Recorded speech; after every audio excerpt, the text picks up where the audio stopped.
Japanese fashion is commonly known and loved for its fun and expressive characteristics. So it's no surprise how people all over the world have taken a liking to these same trends.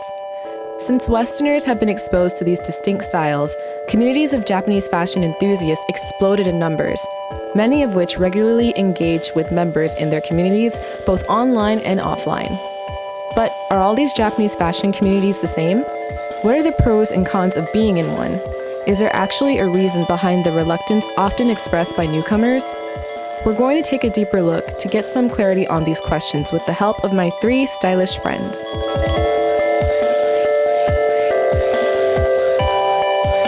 Let's begin.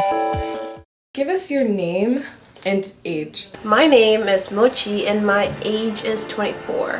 My name's Nicole and I'm 29 years old. My name is Sunny and I'm turning 26 in January. How long have you been doing this style for? I've been doing fairy-kei for about 2 years.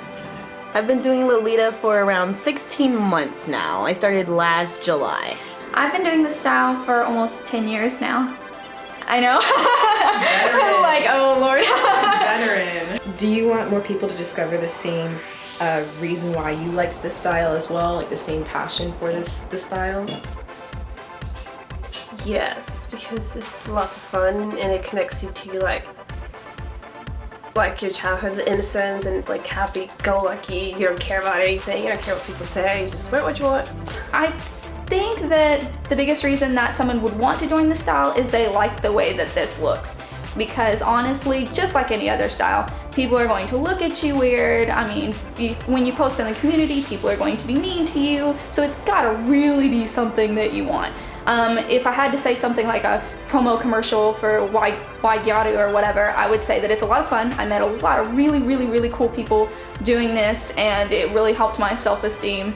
And people see this and they think this is exactly who I am. Like, no, nothing else to that. Like, they're not like, why do you wear this? Are you trying to get attention? They go, oh, that's just the way she is. One thing that I think with everything is if you like it, just go for it.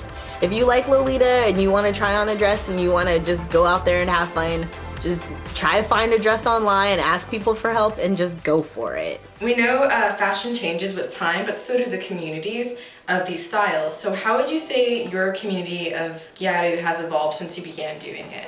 Gyaru, the community has really evolved, especially like the way in which we communicate with each other. It used to be live journal groups and Ricochet, that forum, stuff like that. And to get images, we would just post a big thread of images and that sort of thing. But now it's kind of turned over to Facebook groups where you talk about your own look, and then Tumblr where you look at other people's images. I think we've mostly become from a kind of an isolated group to being more friends, because a lot of us end up trying to add each other on Facebook and getting to know each other better. I think as an overall community, a lot of the communities become more connected because of the internet and because of more exposure, and people end up becoming more famous online, or they try to get to know each other more, and a lot of people are just making more connections that way. It has evolved quite a bit and devolved. It is not as popular as it once was since there's other stuff catching up.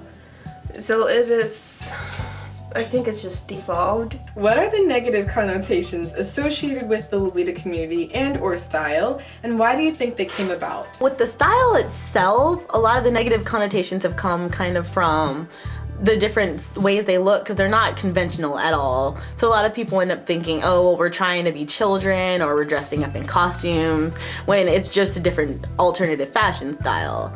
Now, a lot of the people who kind of know of the fashion style but haven't really gotten into it always think that girls are rude and they're going to be mean and bully them out of it before they even get started.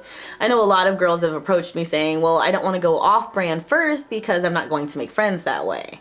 But really in it, it just seems like it, because I think back in the day when people weren't connected, that's kind of how it was.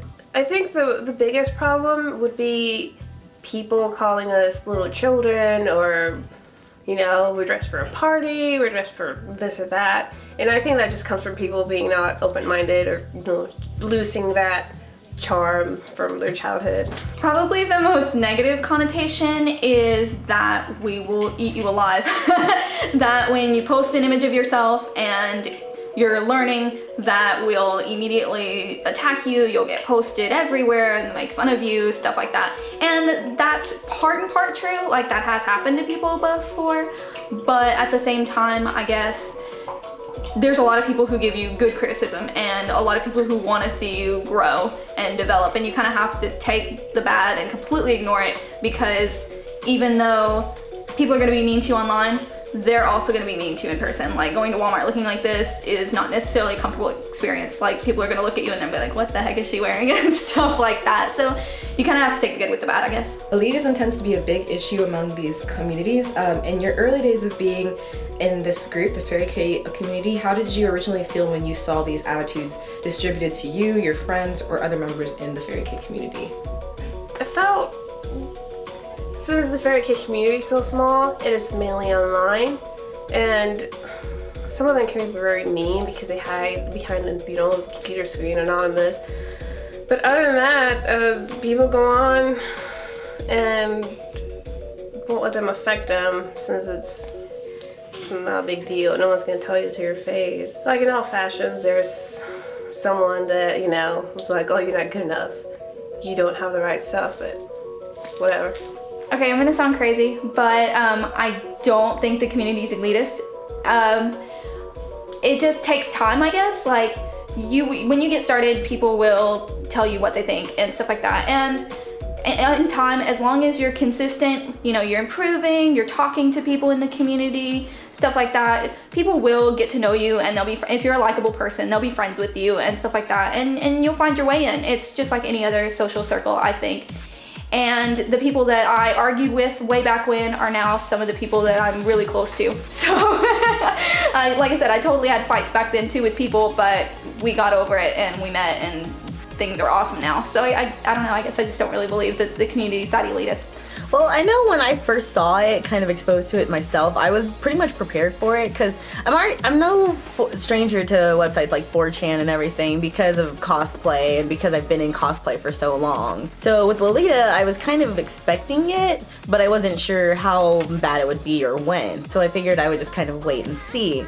Then after kind of looking into it, you can see how mean people really can be. And honestly, I think of a lot of fashion styles, Lolita is one of the worst in terms of hate and anger. But sometimes it really is unwarranted, because it's a bunch of people having fun in clothing, essentially.